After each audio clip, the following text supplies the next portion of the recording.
তোর সাজানো ছাড়া তো গ্রামের কোনো মেয়ের বিয়ে হয়েছে বলেই দেখিনি। তোর বিয়ের সময় তোকে কে সাজিয়ে দেবে চারু?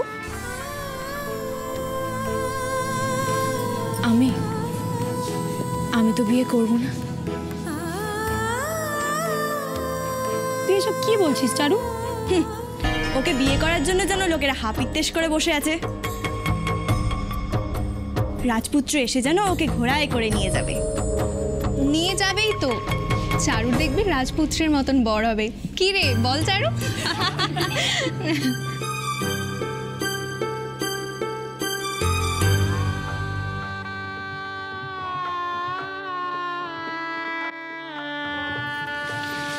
এই তোরা কি করছিস রে? বিয়ে বাড়িতে বসে গল্প করছে। আরে বিয়ের লগ্ন তো সেই মাঝ রাত্রে বেলা, এখন একটা কিছু ঝিঙ্কা নাকা চালা। আরে বিয়ে বাড়িতে নাচ না করলে জমে নাকি? তুই নাচবি? দাঁড়া। আরে এদিকে দি।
হয়ে গেছে। কাকিমা, ও কাকিমা। হ্যাঁ বল। বলছি লোকজন তো আসতে শুরু করে দিয়েছে না? ওকে বসাতে নিয়ে যাবো? হ্যাঁ হ্যাঁ নিশ্চয়ই। কিন্তু ওর তো গয়না গাটিয়ে কিছু পরানো হয়নি। তাই তো। আচ্ছা শোন, তোরা একটা কাজ কর, তোরা ওকে নিয়ে একটু বাইরে যা, আমি এখনই আসছি।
অসহ্য।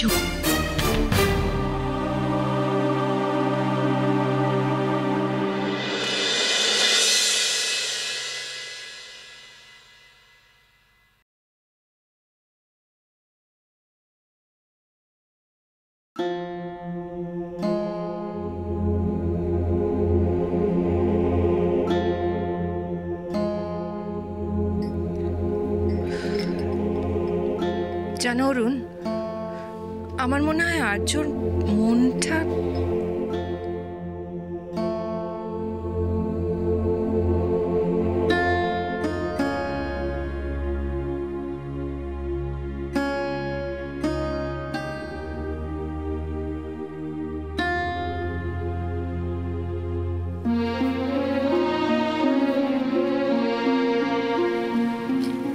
অরুণ, অরুণ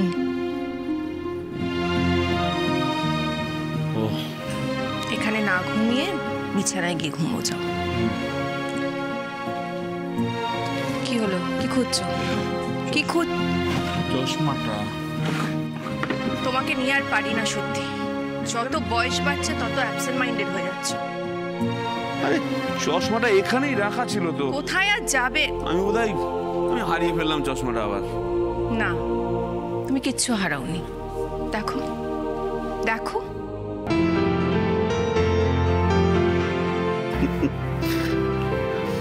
সত্যি মল্লিকা,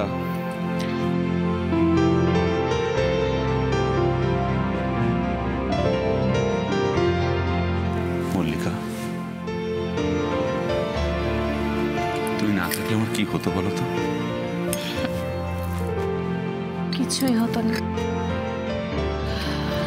তোমার না হয় আমি আছি অরুণ, তবে আমার চিন্তা আমাদের ছেলে আর্য। ওর কি হবে? ও তো ভারী একা। চারুমা, তুই এবার একটা ভালো গান ধরতো। আমি কাকিমা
সর্বনাশ, ভাঙ ডাক্তার মেয়ে এসছে দেখছি। সর্বনাশ কেন বলছিস? চারু তো আমাদের বড্ড ভালো মেয়ে। আরে চারু না, ছোটটা চুমকি। চুমকি, ওর যে আবার হাত টানের অভ্যাস আছে। তাই নাকি? সর্বনাশ হয়ে গেল গো, আমার সর্বনাশ হয়ে গেল। আমার সব শেষ হয়ে গেল গো। কেন, কি হলো আবার? আমার মেয়ের কানের দুল দুটো কোথাও খুঁজে পাচ্ছি না। তোমরা কোথাও দেখেছো? তুমি সব ঘরগুলো ভালো করে দেখেছো? না খুঁজে কি বলছি নাকি? দেখলি, আমি বলেছিলাম না? আমার দৃঢ় বিশ্বাস আমাদের ভেতরই কারু কাছে আছে।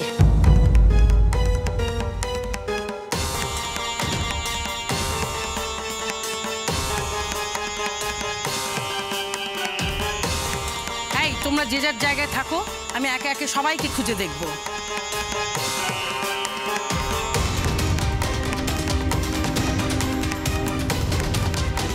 যদি চুমকি নিয়ে থাকে, হে রাধা মাধব রক্ষা করো তুমি।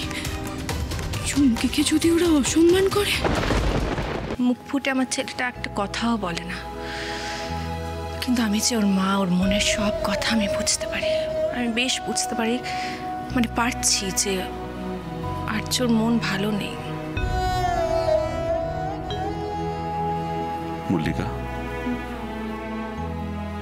আমি কি একবার আর্যর সাথে কথা বলবো? না না, কথা বলে কি হবে? আসলে কি জানো, আজকে সন্ধ্যেবেলা যখন আমি ওর ঘরে গেলাম, নর্মালি তো ও লেখালেখি করে, কিন্তু আজকে দেখলাম পাগলের মতো পাঞ্চিং ব্যাগ নিয়ে বক্সিং প্র্যাকটিস করছিল। আমার প্রশ্নের কোনো উত্তরও দিল না ঠিক করে। বিয়ে বাড়ি যেতে হবে সেটাও ভুলে গেছে জানো। তাই বলছিলাম কথা বলে কোনো লাভ হবে না। এমন কিছু কিছু জিনিস থাকে যেখানে কথা মন অবধি পৌঁছয় না অরুণ। তোমার মনে আছে যখন এই বাড়িতে আমি প্রথম বিয়ে করে এলাম, তখন অল্প হাতের ছোঁয়াতেই আমি আমরা আমাদের মনের সব কথা বুঝতে পারতাম। আমার মনে হয় আমাদের আর্য শুধু বউ নয়, একটা ভালো বন্ধুর দরকার। যে আর্য সব মনের কথা বুঝতে পারবে, সব। মল্লিকা, মল্লিকা, আমি একজন বিশ্বাস নির্ভর মানুষ।